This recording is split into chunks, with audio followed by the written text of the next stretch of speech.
Referred to as the most powerful company in the world, one of the world's most valuable brands according to Kantar, Interbrand, Brand Finance, and Forbes, Google has certainly shaped the digital world, both in products and services.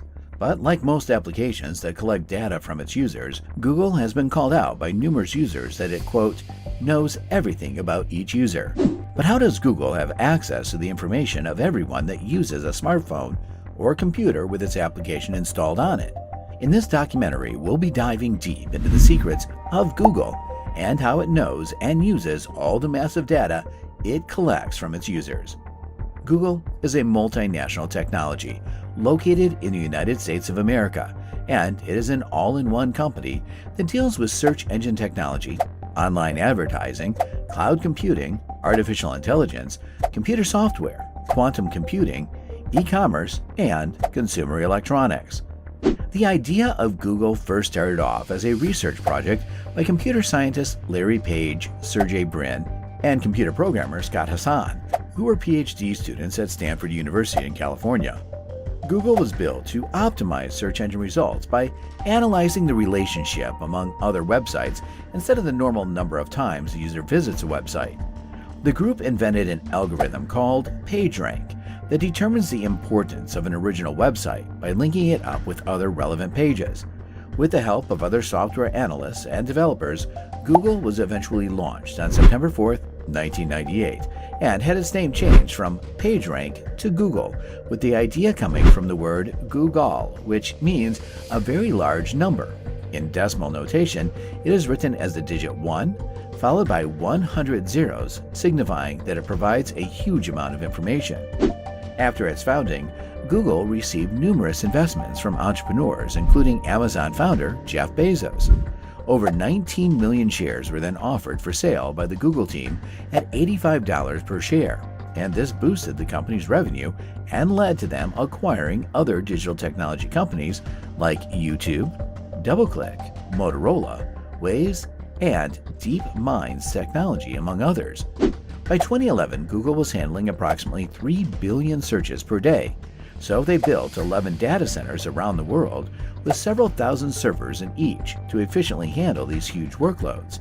The company has since grown from just search engine optimization to a series of technological products and services, including cloud computing and storage, emailing, web browsing, video sharing, artificial intelligence, navigation, and operating systems, among numerous others. Google, like most other technological service providers and social media platforms, uses a lot of data it collects from its users to improve its system. But how does it do so? For status, Google collects user data when they perform searches using its search engine. This data includes the search terms, date, and time of the search. Also, when users create an account on Google, they provide personal information such as name, email address, phone number, and sometimes payment information, letting the artificial intelligence have access to all possible personal information. In addition to collecting personal data, it collects data about the devices used to access its services, including device model, operating system, unique device identifiers, and mobile network information, and also the location of those devices through GPS, a user IP address, Wi-Fi, or cellular network data.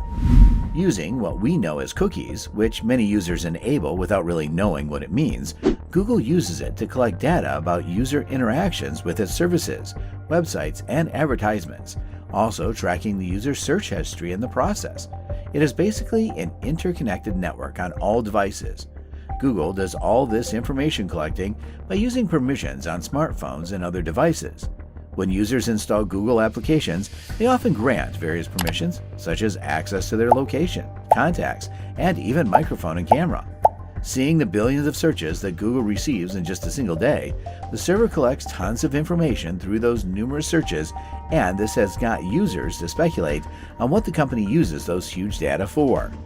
Google has faced numerous criticisms from knowing just too much. As long as users keep interacting with the platform constantly and feeding it personal information and data, it can know all about that user, from the user's search preference to suggested content that relates to what the user constantly searches, to even adverts of products that the users may need, And this, of course, has raised serious concerns.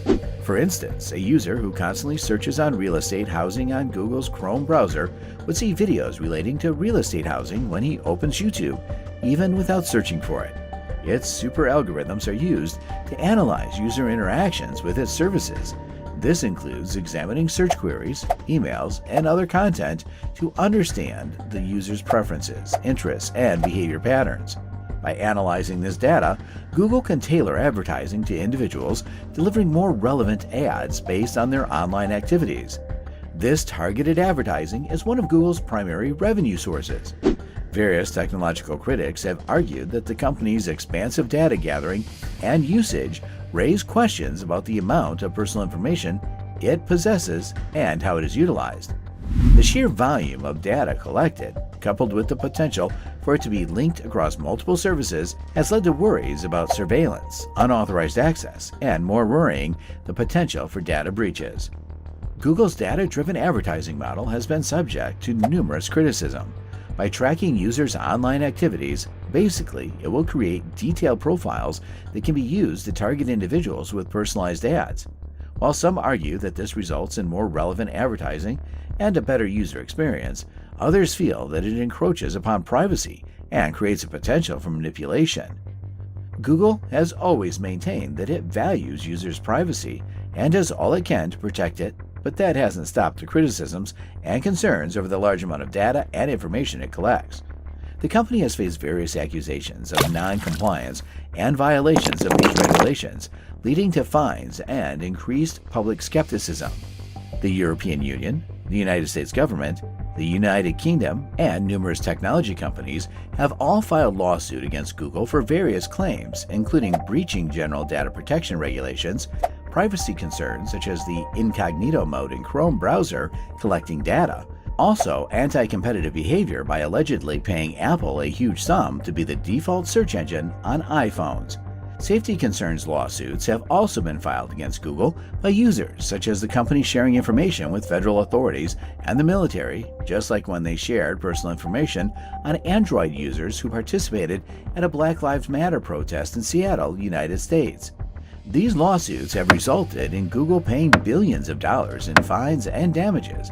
But the bigger question remains if the company will continue collecting personal information from users.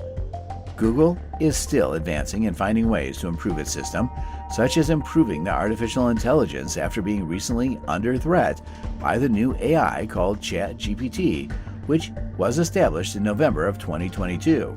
The Google system would definitely upgrade, their servers would increase, and more data centers built. But does this mean that more user-sensitive information would be collected and used? And for what purpose? And what impact would it have in shaping the world?